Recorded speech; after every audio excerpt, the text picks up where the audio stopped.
नमस्कार, मैं हूं नमन अग्रवाल और आप देख रहे हैं biforeprint.in। कानपुर में हुई हिंसा के मामले में गुरुवार को सुप्रीम कोर्ट के वरिष्ठ अधिवक्ता महमूद प्राचा अचानक ही MM6 समेत 3 अन्य कोर्ट पहुंचे।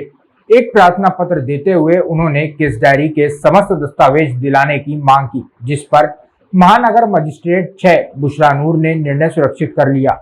इसके साथ ही उन्होंने कोर्ट में एक प्रार्थना पत्र भी दिया, जिसमें उन्होंने कोर्ट से निगरानी किए जाने की मांग की। इस पर कोर्ट का कहना था कि मामले में चार्जशीट लगी हुई है, लिहाजा इस स्तर पर अब सुनवाई की जरूरत नहीं है, जिसके बाद उन्होंने प्रार्थना पत्र वापस ले लिया। वहीं अधिवक्ता द्वारा जिस रेस्टोरेंट में प्रेस कॉन्फ्रेंस की जानी थी, उसे अचानक से बंद कर दिया गया और पुलिस तैनात कर दी गई।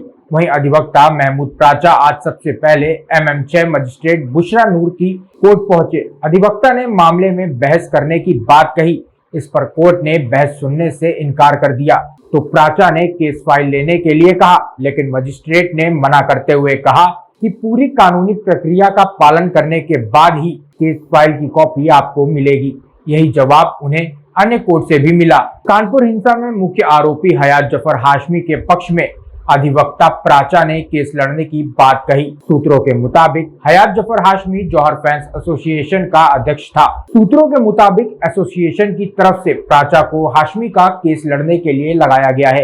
आपको बता दें कि इसी एसोसिएशन के बैंक खाते में विदेश फंडिंग के पुलिस को सुराग हाथ लगे थे। पैरवी करने आए सुप्रीम कोर्ट के वरिष्ठ अधिवक्ता महमूद प्राचा ने कानपुर पुलिस पर भी गंभीर आरोप लगाए हैं। उन्होंने हिंसा के मुख्य आरोपी जफर हयात हाशमी पर की गई कार्रवाई को बेबुनियाद बताया। प्राचा ने कहा कि पुलिस द्वारा जो चार्जशीट लगाई गई है, उस पर सवाल उठते हैं। पुलिस पर दंगा भड़काने वाले लोगों को बचाकर निर्दोष को जेल भेजने की बात कही।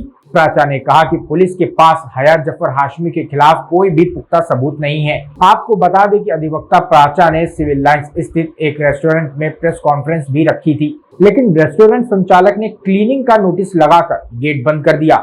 रेस्टोरेंट के बाहर पुलिस बल भी तैनात किया गया। गेट के बाहर मीडिया से बात करते हुए प्राचा ने मीडिया को ही अपराधी बता दिया। प्राचा के इस बयान के बाद प्रेस क्लब ने विरोध शुरू कर दिया है। मामले में अधिवक्ता फैसल शहजाद खान ने बताया कि केस लड़ने के लिए जौहर फैंस एसोसिएशन की तरफ से प्राचा को नियुक्त किया गया है। एक बार आप भी सुनिए कि अधिवक्ता महमूद प्राचा ने क्या कुछ कहा है। कह रहे हैं आज से तीन महीने हो गए, आज 3.5 महीने मैंने एक शब्द नहीं बोला इस केस के बारे में। क्यों नहीं बोला? क्योंकि चार्जशीट नहीं आई थी तब। अब जब मैंने चार्जशीट पढ़ ली और अभी पूरी नहीं पढ़ी है, काफ़ी हद तक पढ़ ली, तो मेरे दिमाग में जितना भी मेरा छोटा मोटा एक्सपीरियंस है, कोई शक और शुबे की गुंजाइश नहीं रह गई है कि पुलिस ने सारे सबूत झूठे पैदा किए हैं, मतलब टेलर मेक किए हैं।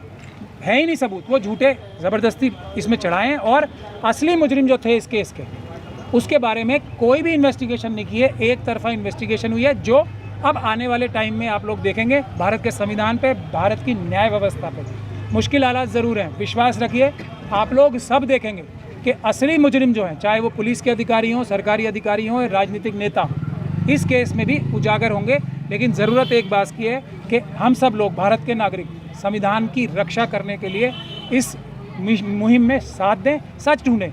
अगर जफर हयात हाशमी अगर उसने ये जुर्म किया है तो मैं खुद उसे सज़ा दिलवाऊंगा, मैं ये केस छोड़ देता हूँ ऐसे।